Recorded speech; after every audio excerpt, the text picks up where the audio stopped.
Father in heaven, it's no secret at all. When you think of your children, how far they are from home. Two tender tears fall from your eyes, and your cries shake the world. Cannot bear to see you this way. Shalom Aleichem, tudo bem? Começando mais uma edição do programa Leben, hoje falando sobre a Parashá, Vayeshev, e se estabeleceu. Eu sempre começo o programa falando que esse programa não é um programa proselitista, mas é um programa feito especialmente para a minha família, para os meus filhos, a minha primogênita, a Gabriela Dodani, que eu amo de paixão, ao meu filho Gabriel Kalev, que também amo de paixão, e a minha caçula Ariela Hesed, também minha caçulina, que eu amo de paixão. Esse é um programa feito especialmente para eles, é um projeto que eu criei para deixar no YouTube, nas mídias sociais, na internet, para ficar propagado aí, ficar perpetuado caso um dia eu não esteja mais próximo de vocês e vocês vejam, apresentem para o filho de vocês, para os meus netos, bisnetos, posso ficar perpetuado na internet mostrando o papai aqui junto com vocês, discutindo. Esse é um programa que tem o objetivo, a personalidade, a característica, principalmente falar sobre a Parashá Hashavua, trazendo os ensinamentos da Torá para nossas dificuldades, os nossos aprendizados da vida contemporânea, sempre trazendo uma mensagem filosófica, ideológica, da mensagem da Torá para os nossos problemas do dia a dia, aprendendo com eles, com os nossos patriarcas, ok?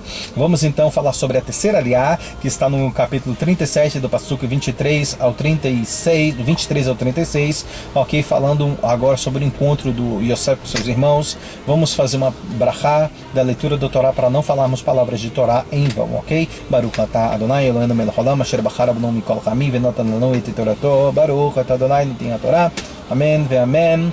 Quando Yosef se aproximou de seus irmãos, eles arrancaram-lhe sua túnica e a túnica de lã fina que ele estava vestindo. Eles o pegaram e os atiraram dentro do poço. O poço estava vazio, não havia água dentro deles, entre parênteses, mas havia cobras e escorpiões. Eles se sentaram para fazer uma refeição, e quando eles ergueram os olhos, viram uma caravana árabe vindo de Gilad. Os camelos estavam carregados com goma, bálsamo, resina, e transportando-os eles para o Egito. E Yehudá disse a seus irmãos: que dinheiro ganharemos se matarmos nosso irmão e escondermos a sua morte sangrenta, ok? Vamos vendê-lo aos árabes e não feri-lo com nossas próprias mãos. Além de tudo, ele é nosso irmão, nossa própria carne e sangue. Seus irmãos então concordaram com ele. Nesse meio tempo, outra caravana dos mercadores midianitas aproximaram-se, e os irmãos então tiraram Yosef do poço, e eles venderam aos árabes por 20 peças de prata, e os árabes o venderam depois aos midianitas, isso entre parênteses, tá, gente? E eles levaram Yosef para o Egito. Quando Reuven esteve, quando Reuven retornou, vem cá, ao poço, onde é que estava Reuven? Eles não tinham sentado para comer? Reuven não estava na refeição? O que aconteceu? Quando Reuven então retornou ao poço, Yosef não mais estava lá, rasgou as suas roupas em luto, ele retornou aos seus irmãos, e o rapaz se foi, exclamou ele. E eu, para onde posso ir? Vou até aqui, depois vou explicando por parte. Então, nós vemos aqui que quando quando você se aproxima de seus irmãos, ou seja, quando você se aproxima dos inimigos, eles nos arrancam a túnica, a lã fina que se veste. Aqui eu quero trazer um ensino para vocês, que muitas vezes quando nós nos aproximamos dos nossos inimigos, a tendência deles é nos diminuir, é nos desqualificar. Principalmente aquelas pessoas que são antissemitas, que não gostam dos judeus, ou acham que você quer dar uma de melhor, você se acha melhor. Eu sempre digo aqui que o pensamento, a essência do judeu é: nós não nos achamos melhores do que outras pessoas, nem nos achamos piores do que as outras pessoas. Nós apenas queremos ser o que somos. Yehudi, Ani Yehudi. Apenas só isso. Nem melhor, nem pior. Eu só quero ser judeu. Deixa eu ser apenas isso, cumprir mitzvot e viver a minha vida. Então, o fato da gente não comer determinadas comidas, carne de porco, mariscos do mar, ter uma lei dietética, isso não significa que a gente quer ser melhor do que as outras pessoas. Algumas pessoas dizem: mas você não come carne de porco, quer dar uma de melhor. Não é questão de querer dar uma de melhor, é porque você não faz isso, porque você não faz aquilo, porque se você não se mistura, porque isso não é. Recentemente, morando aqui em Curitiba, a Ariela, vou contar essa história que ela vai depois pode lembrar quando crescer. Nós estávamos fazendo há alguns anos atrás a Sukkah no condomínio onde nós estamos morando até o exato momento, mas no tempo fazendo a Sukkah, e aí a Ariela estava brincando fora no condomínio. E algumas crianças apareceram e disseram, deixa ela brincar com a gente. Eu não gostei muito, mas eu falei, tá, deixa ela brincar aí. E ela começou a brincar com as crianças. E aí ela próximo de mim, eu construindo a Sukkah ali, só ouvindo a conversa das crianças. De repente as crianças começaram a brincar. E nessa brincadeira elas começaram a cantar uma musiquinha, que é uma música cristã, evangélica. E eles começaram a gritar, havia um homenzinho torto, morava numa casa torta, e lá lá lá. E aí fala que aí encontrou a figura do cristianismo. E tudo que era torto, a figura do cristianismo endireitou. Quer dizer, é uma musiquinha sem maldade, sem nada, que eles cantavam. Mas essa musiquinha já começa a trazer o quê? Um tipo de assimilação para que Ariela cantasse junto com eles. E dentro dessa musiquinha, entre aspas, inocente, existe uma questão doutrinária, dizendo que uma pessoa que é torta, que vive uma vida torta, uma casa torta, quem endireita a vida dessa pessoa, essa determinada deidade, idolatria do cristianismo. Então, nós devemos ter muito cuidado com relação a isso. Então, aqui a questão filosófica que eu trago é justamente assim, quando você chega próximo ao seu inimigo, o que é que acontece? A tendência deles é arrancar a túnica. A túnica, a gente já sabe que é um manto de lã fina, é algo que é, na realidade, importante. Então, muitas vezes, dentro da Torá, do judaísmo, os nossos sábios dizem pra gente que qual é a vestimenta? A vestimenta do homem são as mitzvot, ou seja, são seus atos de bondade. Isso são as suas vestimentas. Tanto é que o Pirkei Avot fala que quando você, antes de você entrar no palácio, prepare as suas vestes na antessala, ou seja, nesse mundo, no Olam Hazer, você prepara justamente as suas vestes para você entrar no palácio, que é o Olam Haba, com o encontro com o rei.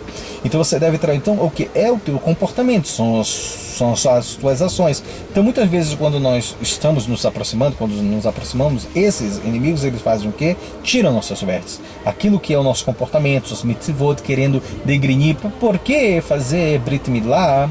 Por que cumprir Tahara, Mishpachat? Por que então as leis de Kashrut? Então quer dizer, tentar desqualificar isso.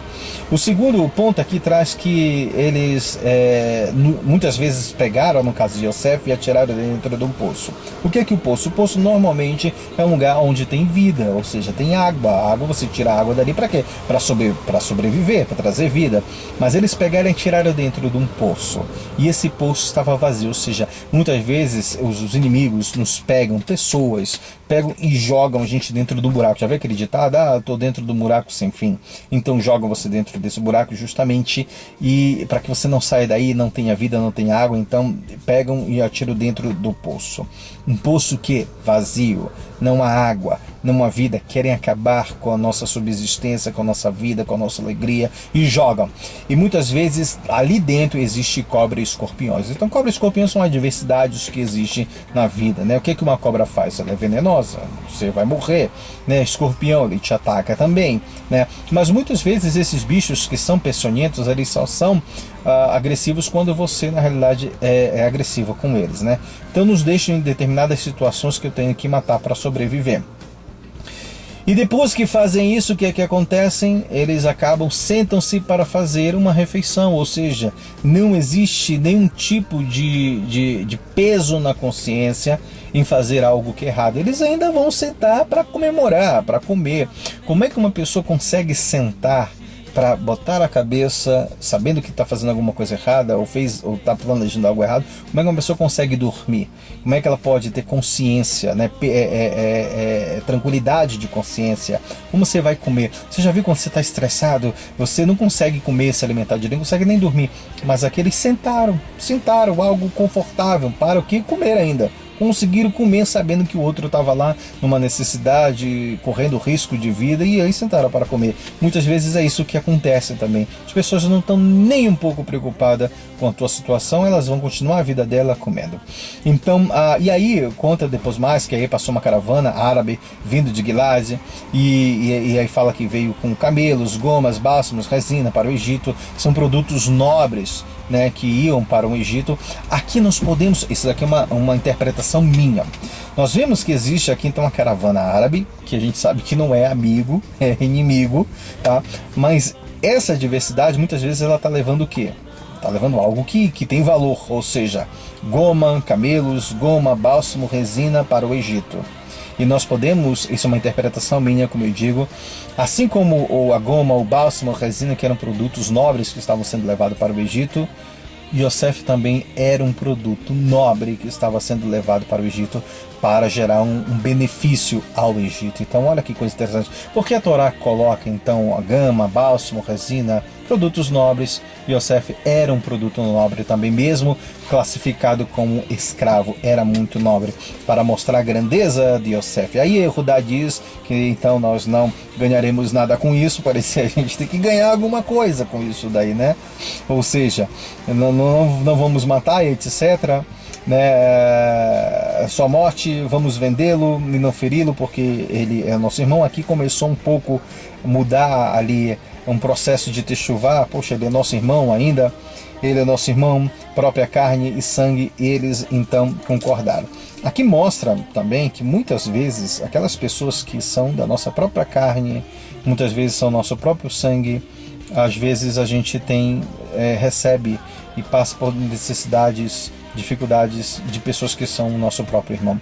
Meshilei, se não me engano, o Terrelim, fala que mais vale um vizinho próximo do que um parente longe. Porque muitas vezes as pessoas que são benevolentes com a gente é o nosso vizinho, muitas vezes que não é nosso parente, do que parente que muitas vezes nos trata tão mal. Aqui é um desabafo somente. E aí fala sobre a caravana midianita, e eles mesmo depois tirarem Yosef do poço. Então aqui a gente pode aprender uma outra coisa. Aqueles mesmos que jogam, muitas vezes são aqueles que tiram a gente do poço, da dificuldade. Mas quando eles tiram a gente, não é para salvar, é para levar a gente por uma questão pior ainda, entendeu? A mesma mão que coloca você numa dificuldade é a mesma que tira, mas muitas vezes para te levar com algo pior. E venderam então, portanto, aos árabes por 20 peças de prata, e levaram então os árabes ao Egito. Reuven, então, aí olha que interessante, a gente vê que Reuven rasgou as suas roupas em luto. A gente vê que quando uma pessoa rasga a roupa, é porque realmente ela sentiu a dor no coração, e nós vemos aí quão grande foi a piedade de Reuven, né? Reuven rasgou as suas roupas em luto. O rapaz se foi. Ele fala, e eu, para onde eu vou? Ele ficou perdido, ele não sabia, né? Então eles pegaram a túnica, né, imolaram num cabrito e molharam no sangue. Então muitas vezes eles pegam justamente aquilo que é importante, que são os nossos mitzvot, aquilo que é especial, e molham, ou seja, no sangue de um outro animal inocente, né, para tentar acabar com a nossa vida. Então vamos lá rapidinho, continuando aqui. Fala que eles enviaram a lã, a túnica de lã fina. Eles enviaram através de quem? Quando ele fala que é melhor, é algo bom, né? E levaram através de quem? E ele fala, ó, nós achamos isso. Tente identificá-lo, se é a túnica de teu filho.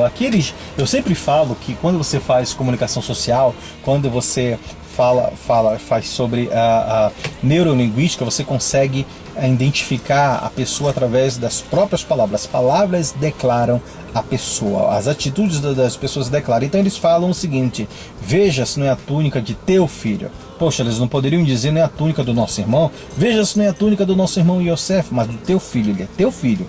Ele não tem quase nada a ver com a gente, nem irmão, é teu filho somente. Então um animal selvagem deve tê-lo devorado. Foi praticamente isso que eles fizeram, se tornaram como animais selvagens. Aí Yaakov fala, meu Yosef foi feito em pedaços. Realmente foi feito. Ele fala, meu Yosef.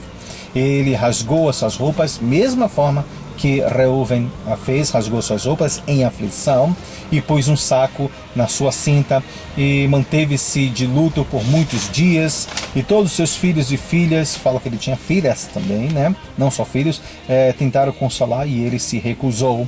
Eu descerei à sepultura enlutado, jamais serei consolado. E Yitzhak chorou por Yaakov. Por que fala aqui a Torá? Vamos ver aqui. né? Nessa terceira, aí fala que Yitzhak chorou por Yaakov. No capítulo 37 ainda, e aqui no meio do Passuca 35, fala sobre o seguinte, e seu pai, porque fala sobre ele. Eu vou ler aqui o 35, fala: e todos seus filhos e filhas tentaram consolá-lo, mas ele se recusou a ser confortado. Eu descerei a sepultura, falando ainda, enlutado por meu filho, pois jamais encontrarei consolo. Ele disse, no caso, Yaakov diz, e depois fala o seguinte: e seu pai chorou por ele. Ou seja, só fala isso. Só que existe um parênteses aqui que nossos sábios vão dizer que é o seu pai. E o seu pai chorou por ele. Quem lê assim acha que foi que Yaakov, existe uma narrativa aqui, está dizendo, e o seu pai, no caso, Yaakov chorou por Yosef. Mas na realidade nossos sábios trazem uma outra interpretação. Fala, e o seu pai, no caso de Yitzhak, que estava vivo ainda na época, chorou por ele. Por ele quem? Por Yaakov. Né? Então, na realidade, Yitzhak, fala o Midrash aqui que Yitzhak ainda estava vivo e ele chorou por Yosef, ou seja, sendo, tendo as condolências, né, com Yaakov. Yitzhak chorou por Yaakov. E os midianitas finalizam falando que venderam a Potifar, o oficial de Faraó, né, capitão da guarda. Vamos agora aqui falar sobre os Midrashim, rapidinho encerrando. O que havia no buraco, a gente já sabe, né? O que havia no buraco, a gente já sabe que Rashi, vamos pegar aqui, 3, 2, 1, o que havia no buraco. No Passuca 27, Rashi me falando que o versículo declara que no buraco estava vazio, ou seja, eu já não posso deduzir que não havia água dentro dele, correto, né? Porque então a Torá precisa descrever que não havia água dentro dele. A Torá então estava indicando que assim como não havia água nesses tipos de locais, então, como não havia água dentro dele, havia cobras e escorpiões.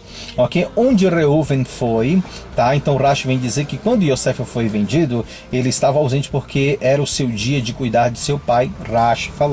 Ou seja, como Yosef veio, alguém tinha que voltar, ok? Para tomar conta de Yaakov. Então Reuven, segundo Rashi, quando foi vendido, então Reuven, Yosef foi vendido, Reuven então estava ausente porque era o dia de cuidar do seu pai, no caso de Yaakov. Outra explicação também fala que além, ele podia estar lá tomando conta do pai, ele estava vestido em saco de aniagem e jejuando, culpando-se com arrependimento por ter removido a cama de seu pai, ou seja, ele estava no processo de techuvá, fazendo ali jejum. O Sar al-Hatorá fala que Yosef estava cuidando do pai antes então de partir, então agora alguém tinha que substituí-lo, considerando que Reuven era o primogênito, então era a vez dele ir lá e cuidar do pai.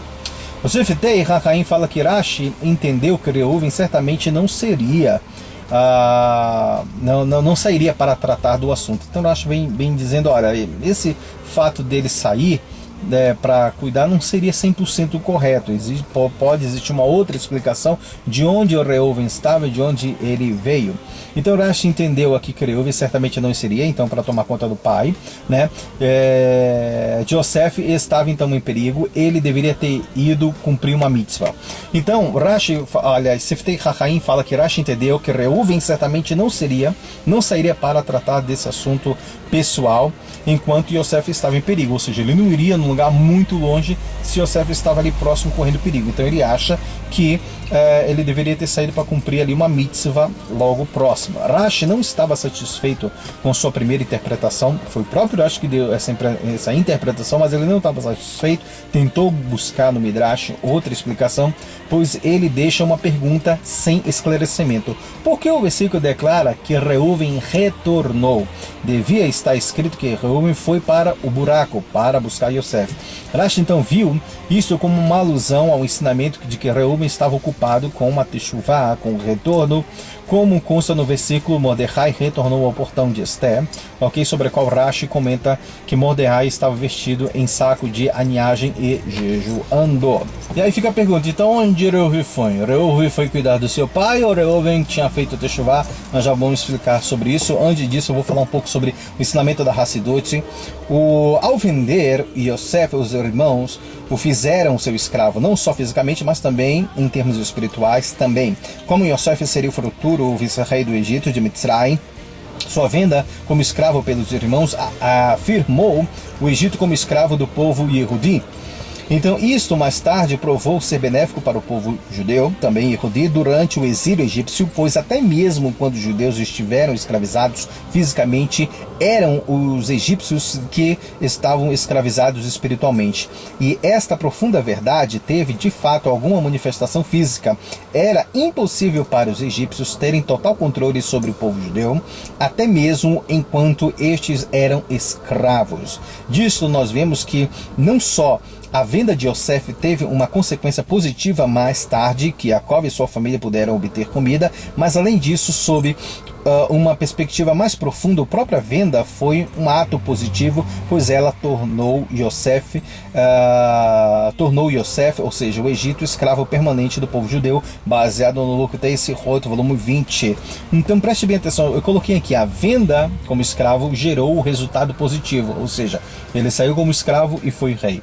Cativo e exílio, consequência, sobrevivência e comida.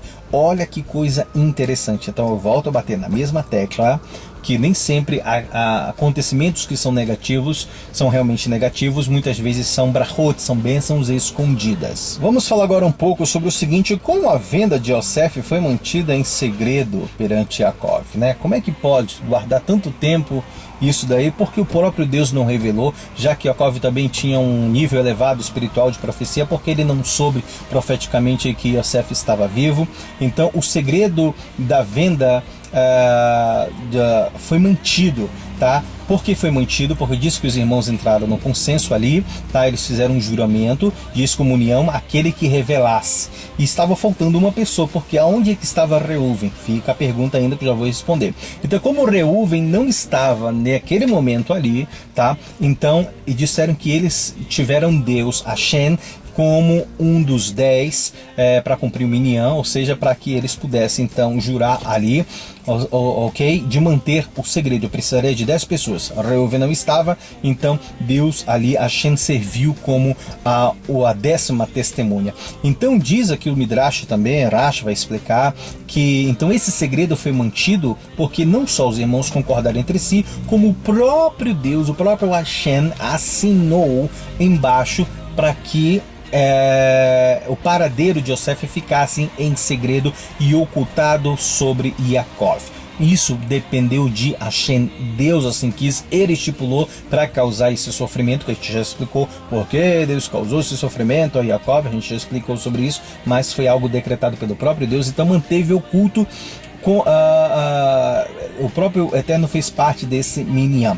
Eles estavam preservando a sua vida e sobrevivência, eu já expliquei isso, não só material como espiritual, pois Reuven não estava presente, por isso que eu te falei lá, antes disso, porque eles venderam, já expliquei isso, que eles mantiveram a vida deles. É preferível, quando alguém vem para tentar matar a sua vida, você tem que matar ele primeiro e preservar a sua vida, ok? Pois Reuven não estava presente. Agora nós vamos ler aqui no 168, só explicando um pouquinho aqui, porque Reuven não estava, né, quando ele chegou, disse que ele retornou, e viu lá, e falou: onde é que está o rapaz? Ele retornou. Então os nossos sábios vão dizer que seria impossível, na realidade, Reuven ter ido. O próprio Rashi vai dar essa segunda opção de explicação. Primeiro ele vai dar que ele poderia ter ido cuidar do pai, né? Porque na linha sucessória deveria ser ele, já que o último tinha sido Yosef, ele voltou. Mas o próprio Rashi disse que seria impossível, porque quando uma pessoa sai em uma viagem longa, ela provavelmente sai pela parte da manhã, né? Porque aí a viagem seria longa, ela chegaria à noite. Então fala que provavelmente Yosef chegou no final da tarde, à noite. Então seria imprudente, não seria não seria um fato Reuven ter voltado à noite para tomar conta do pai, já que ninguém viaja à noite, ainda mais algo longe, só provavelmente para cuidar do pai. E diz então que ele saiu para algo mais próximo ali para cumprir uma mitzvah. E a gente pode ver que isso pode ser sim verdade, porque quando diz que os irmãos sentaram para comer, você não vê Reuven ali. Então fala, justamente Rashi traz a segunda interpretação, dizendo que ele estava fazendo o processo de techuvá, por ele ter removido a cama do seu pai, vestido de saco. Então ele não poderia ter sentado com os irmãos, visto que ele estava jejuando. Então ele se afastou um pouco para um outro lugar para jejuar, para fazer a techuvá. E quando ele voltou ali, não poderia estar no local onde eles estariam comendo, que jejua não está do lado de uma pessoa que come.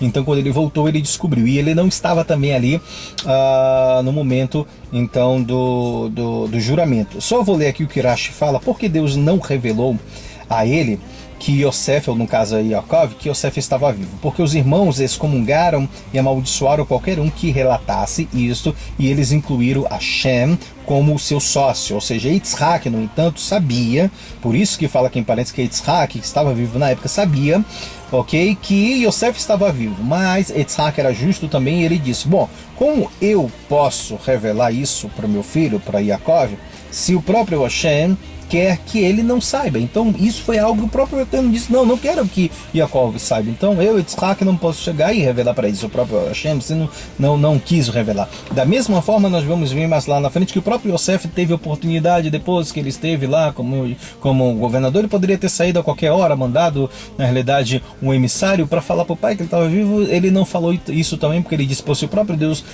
privou meu pai disso, quem sou eu para declara isso. O Midrash também diz o seguinte, que eles disseram, façamos um voto de excomunhão entre nós, e que nenhum de nós contará para Yaakov, nosso pai. E Judá disse a eles, Reuve não está aqui, e um voto de excomunhão só é válido na presença de 10 homens. O que eles fizeram então? Eles incluíram Hashem como sócio em seu voto de excomunhão, assim até mesmo Hashem não contou a Yaakov por causa desse voto, e a gente vê claramente que é isso. O próprio Eterno poderia ter falado em visão, em sonho, ter dito para acalmar o coração de Yaakov, mas o próprio Eterno não queria que Yaakov soubesse disso. Então todos os irmãos se apresentaram e fizeram o Teshuvá, e depois mais lá na frente fala aqui como é que pode um segredo desse ficar guardado por tanto tempo.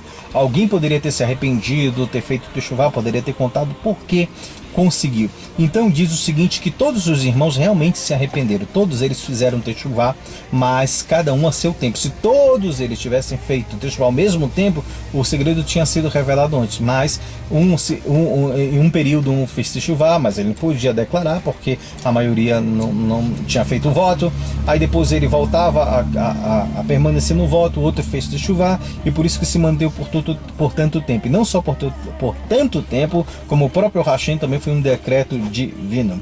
Então fala que a força da união, né, o Perkei Avot fala o seguinte, que nós devemos muitas vezes seguir a maioria. Tem um sábio, que eu não me lembro qual é o sábio, que antes da morte dele, ele falou para o filho dele, que com relação ao Sanhedrin, que ele deveria, mesmo que a maioria ficasse...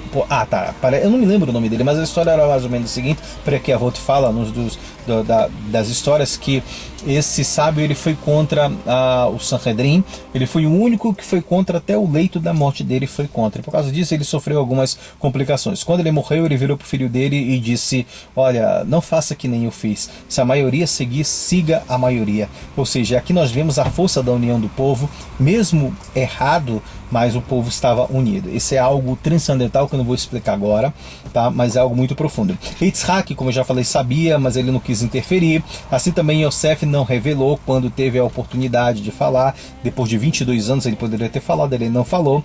Quando saiu da prisão, como posso revelar, o próprio